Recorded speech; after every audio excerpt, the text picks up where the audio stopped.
કે તમારી ઘરની કહેવાય, એ તમારો ઘરનો વાઘ કહેવાય. ઘરના વાઘને જગાડો, એ સારું કરશે. જગત ફરે મલક ફરે સારું ન થાય. પૂજવી હોય ને પૂજવી તો ઘરની માતા ને પૂજજો. હું આવું કરશું મારા બેરડીના રામ.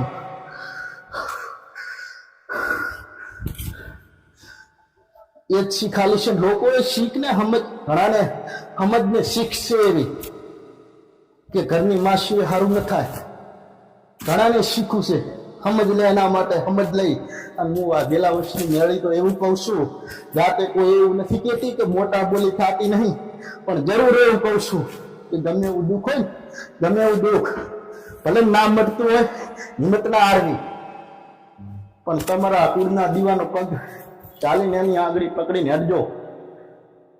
તમે જેટલું પ્રાશ્ચિત કર્યું હશે ને, તમે જેટલી તકલીફ વેઠી હશે ને, એટલી તમારો કુળનો દીવો નહીં વેઠવા દે. જેટલા બારે ભટકશો ને તો તકલીફ વેઠવી પડશે. તમારા કુળના દીવાને આંગળી પકડીને હટજો, કોઈ દાડો દુઃખ નહીં આવે.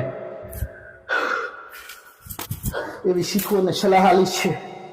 ગમે એવું હોય ને, ગમે એવું નરગત રૂપાળું ગમે તેવી દેવ હોય તમારી ભેટીની, ગમે તેવી દેવ ભેટીની હોય કે અમારો વડીલ લાયક તો, કોઈ કે અરે કોઈ ઝાંપડી લાવ્યો તો, કોઈ કે અરે મેળી લાવ્યો તો, અરે કોઈ કશી જોગણી માતા લાવ્યો તો, અરે ગમે તે કોઈ કહેશે સંપાર્કત માંથી મારો ડોહો પૂછે જે માતા લાવ્યો તો, અરે ગમે તે લાવ્યો દુનિયાની માતા ગમે એવી હોય તો મેળી. એવું કહું છું, પેલો મુખ્ય તમારો કુળનો દીવો જગતની માતા નહીં,